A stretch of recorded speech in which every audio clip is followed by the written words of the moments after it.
After being married for 17 years, I discovered that my wife had been unfaithful to me.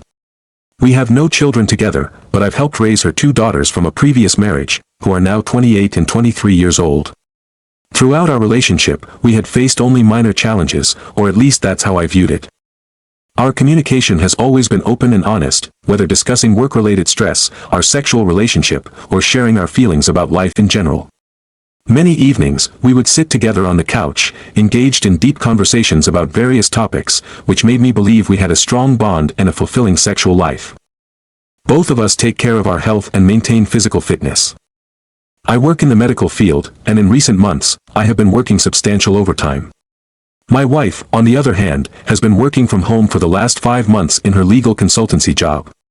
While our days off together felt close and connected, the time spent apart had started to create a sense of distance between us. Recently, I changed the filter in the Dyson fan in our bedroom. While I was doing that, I asked her if I could use her phone to update the app for the fan since my phone was charging near the front door. At that moment, I noticed she had set up a pattern unlock on her device. This struck me as unusual, and I felt compelled to ask her about it. While I was navigating through her phone to find the app, a notification from Snapchat appeared on the screen. My heart sank as I read the message, which said, "I'll bring the special toy." I understood the words, but it felt as if my brain had stopped functioning. My wife noticed my lack of response and asked what was wrong, but I was frozen, just staring blankly at the fan. She had an upcoming quarterly meeting that would take her 2 states away for 5 days, and I couldn't shake the feeling that this notification was linked to that trip. For years, I had anonymously browsed Reddit, reading countless stories of betrayal, never thinking I would find myself in a situation like this. I sat on the bedroom floor in disbelief, processing everything. Finally, I managed to recover somewhat and casually said that I was just gathering information about the fan's connectivity to the router through the app. I had access to her Facebook accounts since she logged in on my Chromebook, and I had recently taken a week off from work on short notice. I explained to my supervisor what I might have uncovered and that I would need time off. I spent the entire night going through her messages on Verizon's messaging platform. I discovered a shocking number of messages, over 15,000 dating back to February of last year, filled with flirty texts, memes, and even some explicit content. She had stopped using the messaging app about 3 months ago but continued to stay in contact with this man, likely switching to Snapchat for its discreet nature. Since I don't use social media, I was completely out of my depth.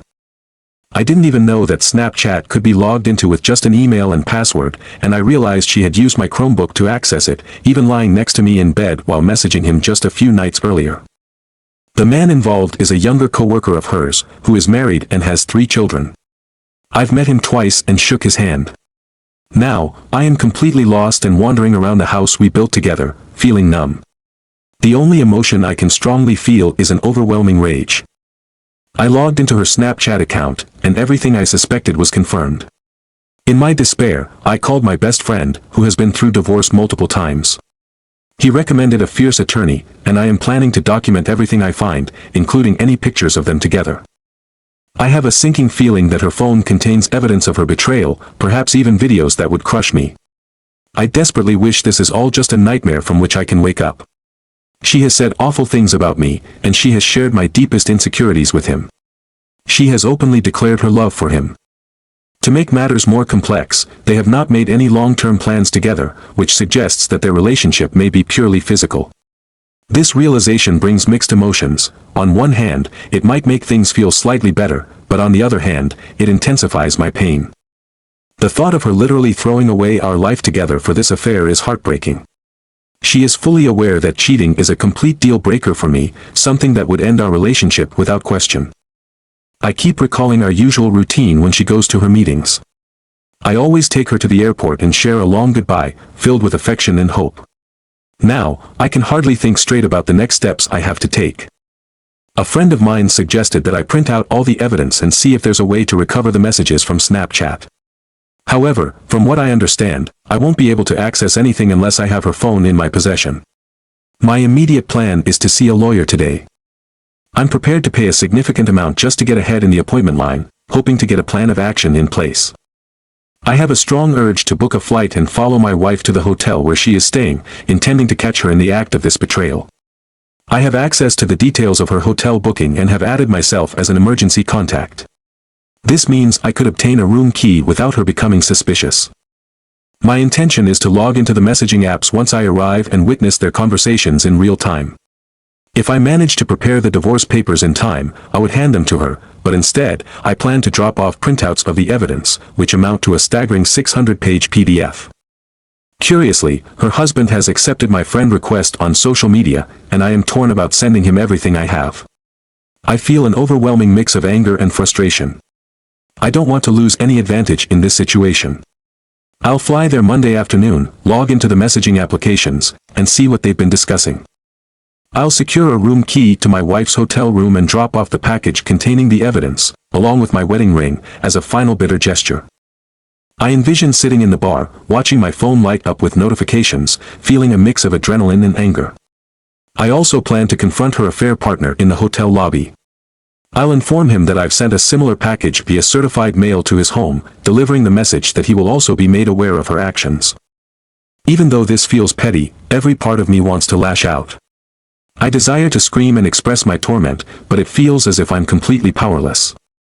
This morning, I only managed to give her a brief peck on the cheek as a goodbye. It's becoming increasingly difficult to look her in the eye. I need to get through this weekend, but I find myself questioning if my spiteful plans are worth pursuing. I'm consumed by a desire to inflict emotional pain on her because I feel deeply hurt, humiliated, and betrayed. I refuse to entertain any apologies. This act of infidelity is unforgivable in my eyes. Cheating requires many steps, all of which can be prevented until it reaches its ultimate conclusion, leaving devastation in its wake.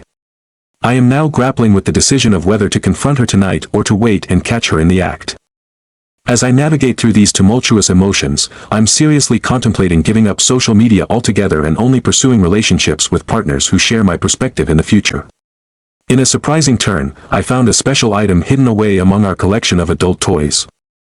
It turned out to be a remote-controlled vibrator, one that can be operated through an app, and it was already in her carry-on bag. I have a meeting with the lawyer in just 90 minutes, and I feel a mix of anticipation and dread. After meeting with the lawyer, I was surprised by her kindness and compassion. She made it clear that her role was to represent me in this fight for my future. She emphasized the importance of honesty, reminding me that my job is to share the complete truth to make her work easier. Following the meeting, I went to Kinko's to print the files, which cost me an astounding $534 for color copies. I wanted the images to stand out. The employee, Chris, handled the situation with discretion when the nude photos began to appear. I explained my situation briefly, and although he seemed taken aback, he shook my hand and offered his condolences. After returning home, I crashed for about 3 hours. My soon-to-be ex-wife came home around 7:30, just like usual. The lawyer advised me to avoid any dramatic confrontations in a hotel bar, suggesting it might come off as excessive. I find myself reflecting on this entire situation and the emotional turmoil it has brought into my life. I want to express my remorse to those who were hoping for a more dramatic account of my situation. In the end, there are essentially two paths one can take when it comes to divorce, a contested divorce or a non-contested divorce. My attorney informed me that I would need to notify my soon-to-be ex-wife, referred to here as STBXW, about the fact that I had retained legal counsel. To move forward, my STBXW would have to either contest the divorce or we would enter mediation to settle matters amicably from that point on. She arrived home approximately 2 hours ago. When I inquired if there was anything she wanted to discuss, she mentioned only the upcoming election. Then, she turned the question back to me, asking what was bothering me. I felt a deep urge to cry, but truth be told, I had exhausted my tears. I voiced my curiosity about a particular item, a remote control vibrator that I had found in her luggage. The expression on her face was more revealing than any words could express. She looked panicked, her face turned pale, and her breathing quickened as sweat appeared on her brow. I questioned her about why she would possess such an item, and I pressed her about who had access to the app controlling it. In her response, she seemed overwhelmed, and soon the tears began to flow as I presented her with 3 file folders packed with our text exchanges. I asked her if the wife of the person she was involved with would also have access to the app. As I spoke, she broke down further, crying and pleading for the chance to explain herself. I gave her a strict time limit of 5 minutes to do so, but deep down, I knew that she would not be able to justify her actions. I conveyed to her the message my attorney had suggested I share, and after that, I asked her to leave. In her frustration, she shouted that it was her house too. I calmly responded that while that might be true, I planned to inform everyone about her affair and betrayal, including our daughters. I told her she could either leave now and find alternative living arrangements, or I could explain everything to our children. She would be away at a work conference for a week, providing her some time. At that moment, she was rendered speechless. I calmly opened my Facebook account and showed her the profile of the other person's wife. I asked her if she wanted me to inform her or if she would take that responsibility upon herself. She responded with tears, moaning, and declarations of love, insisting that it had never meant to escalate to this point. She uttered my least favorite phrase, "You can't do this." I replied that it appeared I was going to go through with it as I drafted a message to the other woman's wife, attaching evidence of their affair. I prefaced my message with apologies and a brief explanation of the situation. Since that moment, I have not received any response from her. I began leafing through the stacks of text messages and read some excerpts aloud to my STBXW. One particular line struck me, "I just wish we could spend the day attached to each other, just you inside of me. You feel so much more intense than any other woman I've ever been with." As I read this, she continued to sob, pleading for a conversation about our relationship. She claimed that our marriage could endure despite her mistake. I firmly told her that I could never forgive her betrayal and that she had essentially thrown away the 17 years we had spent together. I am still contemplating the entire situation, including the possibility of taking further action against her. I intend to inform everyone about the end of our marriage due to her infidelity. I appreciate the responses I have received regarding my circumstances, however, I regret that I cannot respond to all the private messages and comments individually. I have a therapy appointment scheduled for Tuesday, which I am looking forward to. Right now, I feel a mix of extreme elation and profound sadness. I am trembling and feel incredibly low to the point of wishing to escape it all. The atmosphere in the house is unsettlingly quiet, with the only sound being her crying and moaning. I have told her not to come back after her trip. Meanwhile, I am sending friend requests on social media and trying to keep everyone updated on my status. In this way, I plan to inform everyone about her actions. I have made the decision to wait until morning to call our daughters, who I raised from the ages of 11 and 6. Now they are adults, aged 28 and 23, and I find myself uncertain about what to say to them and how to address the situation. Recently, I have received almost 1,000 requests for updates or information concerning the turmoil in my life, filled with pain and anger. My new therapist has encouraged me to share my experience, as it may help me process everything and re-engage with my life. For those who suggested that my situation might not be as it seems, you are correct. She had the messaging app running in the background. I don't have the time or desire to pursue that further. I must also extend my gratitude to Dyson for their app and the effective fan I received from my brother-in-law as a Christmas gift. Now, I will share more background on our relationship to provide some context for my feelings. My original post reflected my chaotic thoughts and felt as disjointed as I was at that time. To give you a clearer picture, I attended college in Las Vegas during the mid-90s and graduated. From that point onward, my life took various turns that ultimately led me to this painful juncture. I attended college in Las Vegas during the mid-1990s, where I graduated in 1999. My time there was nothing short of exhilarating. I immersed myself in the vibrant culture and lively atmosphere, taking full advantage of the opportunities that surrounded me. It was a period of significant personal growth, during which I came to a firm decision: would never marry. I viewed marriage as an outdated institution that often took away one's personal freedom, and I was certain I did not want children. Upon completing my nursing degree, I quickly found my footing in the demanding field of cardiovascular intensive care. In 2001, I returned to Texas, eager to further my education by pursuing a master's degree to become an advanced practice registered nurse, APRN, with a focus on cardiovascular surgery. As I worked towards this goal, I developed an interest in attending medical school and began altering my coursework to meet the necessary prerequisites for application. During this transformative period, I met my soon-to-be ex-wife. She was a lively, short, and chubby redhead with a fiery personality that captured my attention. Our meeting felt electric and intense. We found ourselves expressing love for one another within just 3 months. It was a surprise to me, considering my earlier decision to remain child-free, that she had 2 daughters from a previous marriage. At the time of our encounter, she had been divorced for about 2 years and was just finishing an on-again, off-again relationship. We enjoyed a 2-year courtship during which she gradually introduced her daughters to me, aged 11 and 6. One evening, she had an earnest conversation with me, laying out her expectations for our relationship. She articulated the need for clarity about our future together, essentially urging me to consider marriage or to part ways. While I remained clear about my opposition to marriage, she showed understanding. She framed this conversation as an opportunity for me to reflect on what we wanted as a couple, especially since we had been living together for 8 months and had made significant commitments like designating each other as emergency contacts. She playfully noted that the only thing lacking was having each other on our insurance plans. It was a meaningful and honest discussion, and we agreed to take a little more time before making any final decisions. Just 2 weeks later, I received an acceptance letter from a medical school about 2 hours away. As I celebrated my 26th birthday, I felt a mix of exhilaration and despair, realizing that my new path might lead me away from her and the girls. The self-doubt began to creep in. The journey through medical school, residency, and fellowship would be a lengthy 7-year commitment. Throughout this time, I would struggle to earn enough money to maintain our lifestyle, which added to my anxiety about possibly losing her. Faced with the choice between my ambitions and my relationships, I ultimately decided to decline the medical school offer and shifted my focus back to a master's in nursing administration.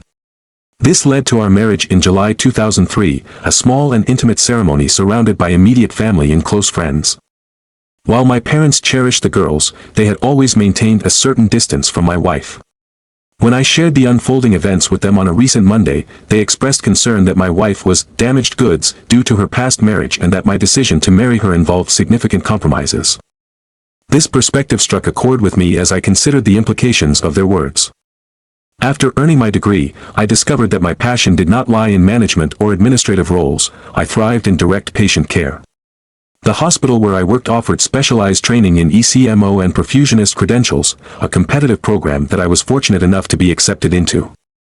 For the past 11 years, I have immersed myself in ECMO and related fields. This journey has been both fulfilling and challenging, peppered with moments of heartache. About 5 years ago, my wife decided that her role as a registered nurse, dealing with the emotional weight of patient care, had run its course. She sought a more stable 9 to 5 position, one that did not involve the intensity of patient interactions. Through a friend, she secured a job at a legal consultancy that focuses on medical litigation, where she abstracts data from patient charts and formats it as needed for legal proceedings. Fast forward to Saturday morning, just 2 days after a significant upheaval in my life, where I barely slept due to troubling thoughts about my future. My mind raced with dark scenarios concerning potential violence, whether toward myself or others. These thoughts loomed large as I grappled with what lay ahead. I was in the kitchen, focused on making breakfast. The smell of eggs frying in the pan mixed with the scent of toasting bread filled the air. Just as I was getting everything ready, she walked in. Her eyes were still a bit blurry from sleep, and she looked like she was struggling to wake up fully. She asked me, almost sleepily, if I could make her some breakfast too. In that moment, I felt a surge of anger and frustration. Without saying a word, I took the eggs and toast I had prepared for her and threw them in the trash right in front of her. I was unsure of how to handle the situation or her request. To drown out any further conversation, I went over to my record player, loaded it up, and cranked the volume to an uncomfortable level. I chose songs from my youth, music that brought back memories and emotions. I knew it wasn't the most mature response, but I needed some distance, some space from her. As the music played loudly, I turned to other distractions, diving into my pain by reading through printed materials that chronicled everything I had been through. It was a method I usually followed, but I didn't recommend it to anyone else. By the afternoon, I had gone through a lot of music. I moved from the intensity of Black Flag to the more somber breakup songs by Chris Isaak and Ray LaMontagna. In the midst of this, she approached me once again. Her demeanor changed this time. She seemed almost indignant, demanding to know what purpose notifying the AP's wife served. I looked at her, taken aback, as if time had stopped for a moment. I was a bit dumbfounded by her question.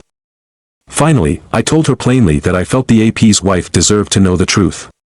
It was essential for her to make an informed decision about her future rather than continue compromising and sacrificing for someone who would betray her so selfishly. I felt that my message had struck a nerve, and I could see the realization wash over her. As she processed my words, she sat down on the couch and began to cry. Tears flowed freely, and I couldn't help but notice how deeply affected she was. I told her that I had cried enough already, or, more accurately, that I was so numb from everything that I would save my own tears for later, once I was done dealing with the immediate situation. She, however, seemed to want to know more. Her voice, once filled with bravado, turned timid as she asked what else I had to do. I told her bluntly that I was determined to ruin her life and give her the pain that I was feeling at that moment. I continued to explain that if she had any respect or love for me, she should open her phone and show me everything she had. But she refused, claiming that it didn't matter and that all I would do is hold it against her. I felt a part of me, the part that craved closure and completion, really wanted to know. But she turned away and went to the guest bedroom. In that moment, the anger inside me continued to grow. While she was in the other room, I stumbled across her HR new hire paperwork from her company. They had a corporate compliance line, and I felt compelled to call. I left a detailed message explaining that both she and the AP had discussed client information, which included protected health information, using an unsecured messaging system. I also pointed out that she was acting as the supervisor for 2 projects during the time frame when they exchanged inappropriate messages. Lastly, I highlighted that they had used their work phones to send explicit content to each other, which was a serious violation. My entire life, I had believed I was a peaceful and rational person, but this situation had shattered that perception. I didn't recognize this anger within me, and it made me uneasy to think about how far I might go. I knew that eventually, I would need to accept her apology and forgive her for the mistakes she had made, but I was uncertain if I was capable of that. This uncertainty worried me deeply. That evening, I began notifying family and friends about what had happened. I reached out to a physician friend, asking for a favor, an appointment for a checkup and an STD test. He had questions, and I did my best to answer them while feeling the weight of the situation. As the evening wore on, fatigue began to hit me. By around 8 o'clock, I felt my eyes growing heavy, and I knew I needed a change of scenery. Sunday, 3 days post D-Day, I decided to drive to see my daughters, who lived about 3 hours away. The youngest was still in college, and the oldest had been navigating her adult life in a way that felt distant between us. I had formed a friendly relationship with them but had struggled to connect as a father.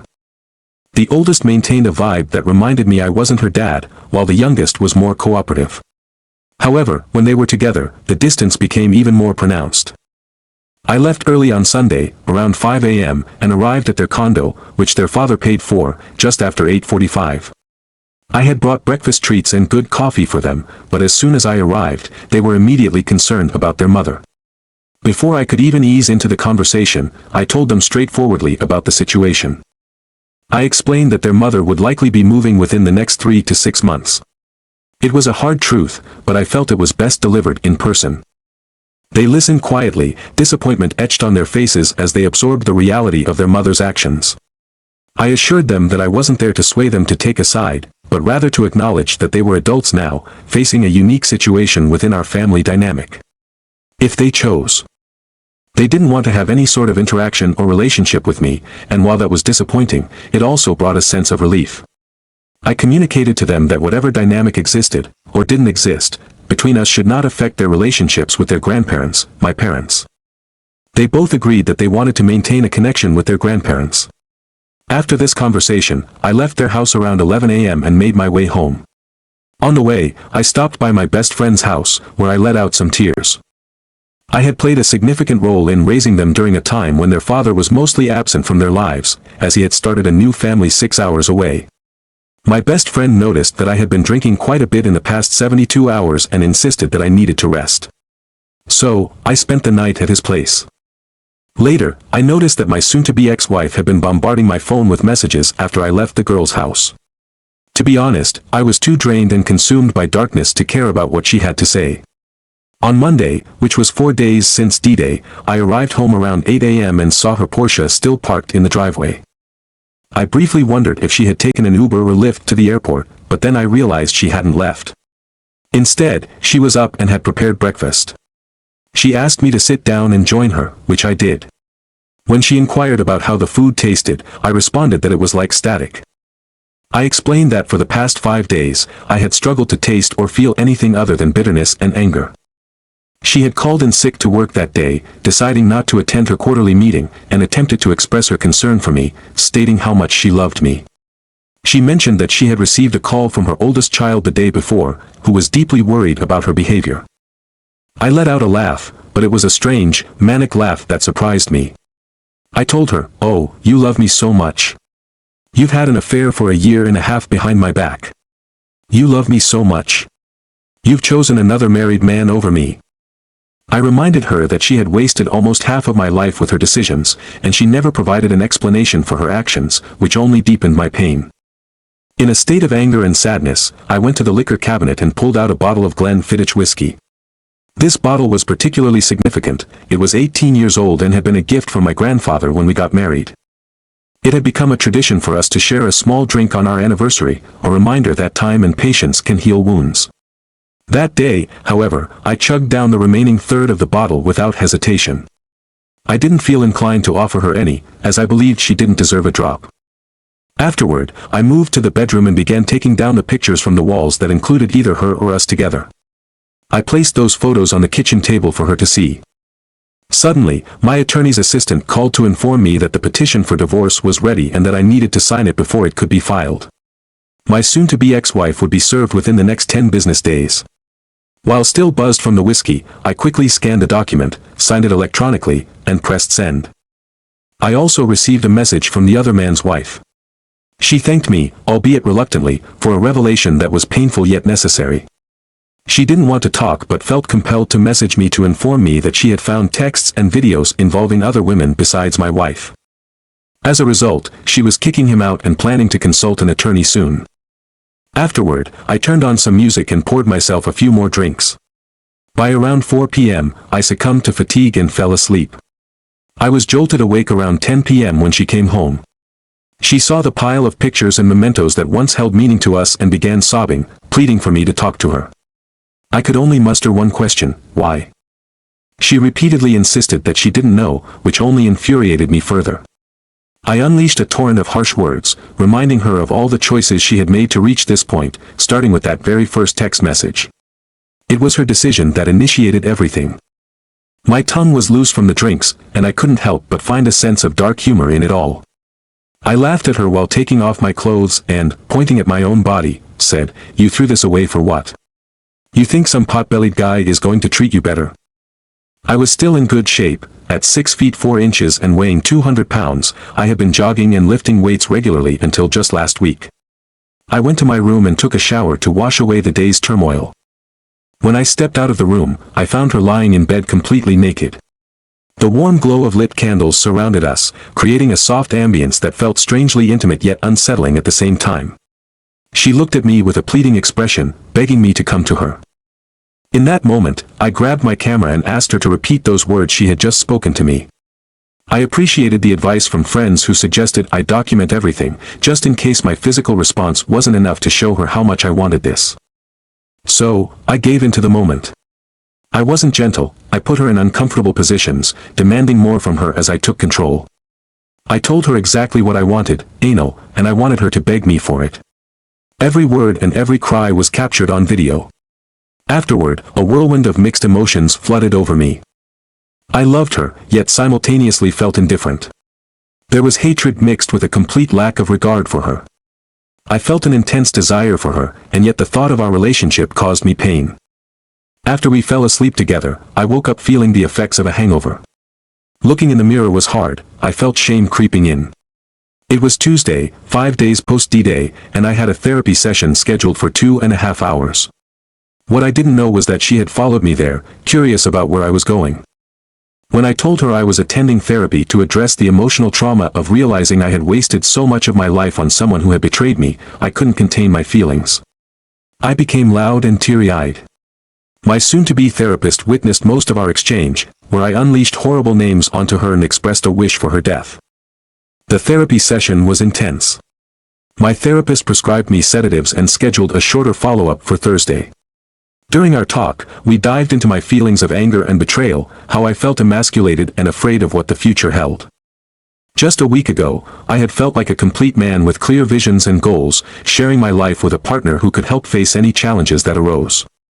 Now, I felt like a ship adrift without a rudder or mast, lacking direction or the strength to escape this emotional turmoil. My therapist explained that understanding why someone does something is not simple, it involves a series of questions that can relate to any behavior. He encouraged me to calmly ask my soon-to-be ex-wife about the reasons that allowed her to hurt me. There were many questions he suggested I consider, but that one resonated with me most. We discussed my physical relationship with her, and he strongly recommended I set clear boundaries. Ultimately, he advised against continuing any physical interactions unless I was genuinely aiming for reconciliation. My emotions spilled over, I cried and raged, feeling utterly drained when I left. As I exited, she was still outside, waiting for me. I chose to walk past her without engaging with her questions or pleas. After that, I received a call from my physician's office about getting tested, and I attended that appointment. I briefly explained the situation, and he advised me to stop drinking and to take the sedatives cautiously. Returning home, I began packing my belongings, finally deciding to move out. I contacted my workplace and requested a face-to-face meeting.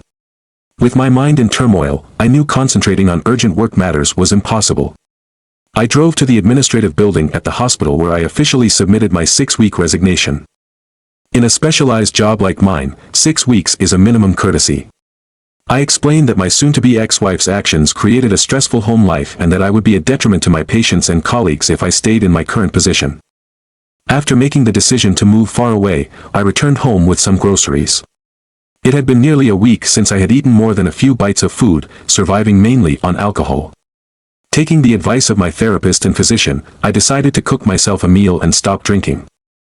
Walking into the house, I found her sitting alone in the darkened living room, drinking wine. She had been looking through old pictures, her makeup smudged from the tears she had shed. Dressed for a date night, she had clearly been trying to pull herself together, but it was obvious she had been crying a lot. When she stood up and tried to embrace me, I gently pushed her away, making it clear I wasn't ready to engage with her feelings or her attempts at closeness. I gently pushed her away, creating a scene as I pulled out my phone and started recording. The moment I did, she began to cry again. In the midst of her tears, she revealed that the wife of the AP had contacted her, informing her that he had relationships with other women in addition to her. She described herself as foolish and lamented that all the derogatory names I had called her were accurate. As she begged me to reconsider our relationship, I felt distant. I questioned why I should even bother, especially since she hadn't shown any regard for our relationship when she chose to betray me. I expressed my sorrow that her lies had ultimately exposed her but clarified that I believed she was more upset about being caught than truly remorseful for the pain she caused me. I sensed that her real concern was about starting over, rather than losing any genuine love for me. I reminded her that she had abandoned her feelings for me and what we had together 2 years ago when she made her choices. As I continued to confront her with the details of my call to the corporate compliance line, I listed the specific rules she had broken. I maintained my composure, even though I was trembling slightly. It felt as if all my emotions were rushing out of me at once. I was experiencing a strange mixture of elation and profound sadness, leaving me feeling completely empty. After our conversation, I put away the few groceries I had purchased and made a simple sandwich for myself before heading to bed. She was there again, so I pulled out my phone, determined to record what I had discussed with my IST, particularly regarding intimacy. In our 17 years together, I couldn't recall a single time when I had turned her down for sex. I asked her to move to the guest bedroom for the night, but she refused. I accepted her decision and went to sleep. On Wednesday, which marked 6 days post-D-Day, I woke up to find her curled up next to me. Carefully, I got out of bed and did some light exercises. I had also been developing my resume and sending out job applications, with the hope of working in Seattle by the year's end. Although I love my parents and will miss living just 20 minutes away from them, especially as they are aging, I knew I couldn't stay in this city. The thought of encountering her after everything was more than I could bear. I craved freedom, a life without constant reminders of my feelings of loss and compromise. The day turned out to be dreary, with on and off rain. I met my best friend for an early dinner, where I shared the details of my situation. We decided against drinking, keeping things light as my attorney assured me that my move would not impact the financial arrangements. I planned to rely on my PTO until the end of October and use half of our liquid savings to relocate and establish myself in my new city. Even when I was with my friend, I felt a profound emptiness, and while I tried to laugh at his jokes, it took considerable effort. The weight of my feelings was overwhelming, and for the first time in my life, I caught myself daydreaming about what it would be like if I were no longer here. I resolved to share this with my therapist the next day. Meanwhile, I learned that my soon-to-be ex-wife had been frequenting the library, reading various relationship books. I had been keeping track of her activities online and overheard a snippet of a phone call she received at work. Despite her claims of being sick, she spent another night in bed, just like in the preceding days. I felt conflicted, desperately wanting to experience any strong emotion rather than the numbness I currently felt. The only feelings I seemed to connect with were anger and resentment towards her. I found myself reflecting on the sexual encounter we had on Monday. Strangely, I felt a surge of exhilaration during it, almost akin to a runner's high, but it was quickly followed by a crash that left me angry at myself the next day. Doubts crept in regarding my decision not to want her back. I knew she had made significant mistakes, yet I questioned whether I could ever move beyond them and forgive her. I felt like a tangled mess of emotions, struggling to articulate the new ground rules I had established concerning intimacy, especially when it came to recording our encounters. I made it clear that this recording did not signal a desire for reconciliation or a hidden message that I wanted her back. I openly acknowledged that what we were doing might be hysterical bonding and not a healthy coping mechanism. When I told her about my intentions regarding our sexual interactions, I noted that I wouldn't be gentle or considerate of her feelings or needs. She listened attentively, tears welling in her eyes, acknowledging that she deserved what I was saying. Then, without hesitation, she turned over and positioned herself on all fours, an action that seemed to encapsulate the complexity of our situation. On Thursday, a week after D-Day, I woke up to find her spooning me once more, and I laid there, processing the emotional whirlwind that had become my new reality. I woke up to the familiar warmth of her body wrapped around me, a sensation that used to bring comfort but now felt heavy with unspoken words. I lay there, my body still, listening to the rhythmic ebb and flow of her breathing, which began to change, mirroring the tension in the room. It was as if she was trying to convey something just by the way she breathed, and I could sense her gaze fixed on my back. Without turning to face her, I asked what her meeting was going to be about. She replied that it was with an HR representative and that it probably wouldn't be good news, a statement heavy with foreboding. I acknowledged her concern, and then she posed a question that hung in the air, asking what she could do to make things right between us, to bring back a sense of equality and balance. In my heart, I felt a weight of truth as I told her there was nothing she could do. She quickly offered the idea of an open marriage, saying I could explore outside our relationship, while she wouldn't pursue anyone else. A chuckle escaped my lips, but it wasn't one of joy, it was a response born from disbelief. No, I couldn't trust her, not anymore. She accepted my reaction, stating that it was a fair response. We continued this difficult conversation, with my back turned to her. It felt easier that way, facing her would only ignite the anger swirling within me. I asked her what I had done in our marriage that made her so unhappy. She insisted that I was beyond great, which I found ironic and hard to accept. Clearly, that didn't hold any weight in her decisions. She explained that her actions felt like an adventure, an intoxicating rush that blinded her to the consequences. She admitted that she hadn't realized how deeply everyone would be hurt if things went wrong until it was far too late. Confronting her had been a mix of relief and unforgettable pain. After that exchange, I got up and made us breakfast, an attempt to bring some normalcy back to the day. Later, I went to my therapist's office, where I laid out my plans, detailing my job applications and the responses I had received. I poured out everything about my soon-to-be ex-wife, the intimacy we once shared and my sexual thoughts that revolved around this tangled mess. My therapist listened without judgment, guiding me to clarify my feelings and thoughts, allowing me to process everything in my own time. The hour and 55-minute session left me with a strange sense of calm, a feeling that nothing mattered for now, everything just was. When I returned home, I found her sitting alone in the living room. She looked somber as she broke the news that she had been fired for violating client confidentiality and data security protocols. Well, that's too bad, I said, trying to mask the relief I felt. I decided to exercise and prepared a nice dinner. She joined me, but the air was thick with unspoken words, and our conversation was minimal. Then she revealed that the other person involved had also been fired. I said, good, feeling a sense of justice in that moment. She claimed she hadn't contacted him in 5 days, and I probed, asking why not. They were both free now, she could pursue her soulmate and have the fun she wanted. But she insisted that I was the only one she wanted. I felt a surge of anger as I replied, no, you had all of me, and it still wasn't enough. I reflected on nearly 2 decades of hard work and love, pointing out that I had faced countless advances from others and yet had remained loyal. I couldn't help but feel bitter and angry at the sacrifices I had made for our relationship. When she asked me about these compromises, I described my dream of going to medical school that I set aside and my choice to marry instead of seeking adventures alone. I shared how I had accepted children, even though I didn't initially want them, because they were a part of her. I had made those sacrifices, believing in our love, but clearly, I had misplaced my trust. If given the chance, I would tell my younger self to pass on this relationship. She asked once more what she could do to bring us back together, but I knew the answer. I told her I wouldn't ever compromise for her again, and that realization meant we couldn't have a healthy relationship anymore. I expressed how I would never love her the same way again. At best, I would only see her as a convenience, a mere physical presence without emotional connection. I recalled just a week ago how she was the first thought when I woke up and the last before I slept. Now, the pain overshadowed every thought of her. I resolved to walk away from all of this. It was becoming an endless cycle of reminders of what I wanted to forget. I felt immense gratitude for the kind people who had listened and shared their own pain with me, helping me in ways I hadn't anticipated. This entire experience had been strangely beneficial, yet I found myself caught in replaying moments and emotions I wished to leave behind.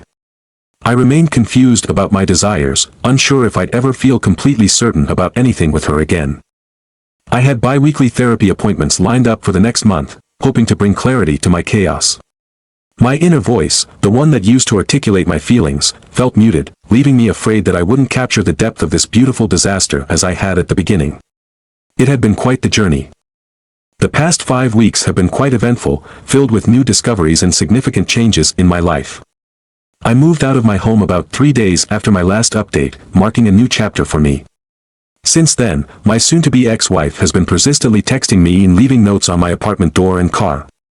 This constant contact has been overwhelming, and I decided to inform my lawyer about the situation. He offered to draft a firm cease and desist letter to send to her, and I am seriously considering taking that step. During this journey, my therapist has recognized my progress and expressed confidence in my ability to manage the anger, despair, and depression that I initially experienced after the separation. I share her belief. I've made strides in coping with my emotions. Interestingly, the night before I moved, my soon-to-be ex-wife and I were intimate one last time. I made it clear to her that it held no meaning for me and that it would not change my decision regarding reconciliation. She claimed to understand this, yet her continued attempts to reach out leave me doubting her sincerity.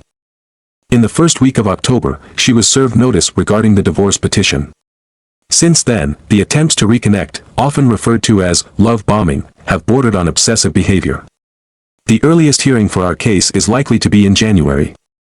If she holds true to her word, the process will be swift, but if she decides to contest it, I am prepared for that as well. On a different note, she managed to find a new job only a week after her previous employment ended, highlighting the connections that often dictate success in finding work. I have come to terms with her flaws both as an individual and as a partner. I've told her that while I will never forgive her for her actions, I have accepted what happened and am focused on living my life moving forward. Over the last 3 weeks, I experienced 2 unexpected surprises. My stepdaughters came to visit.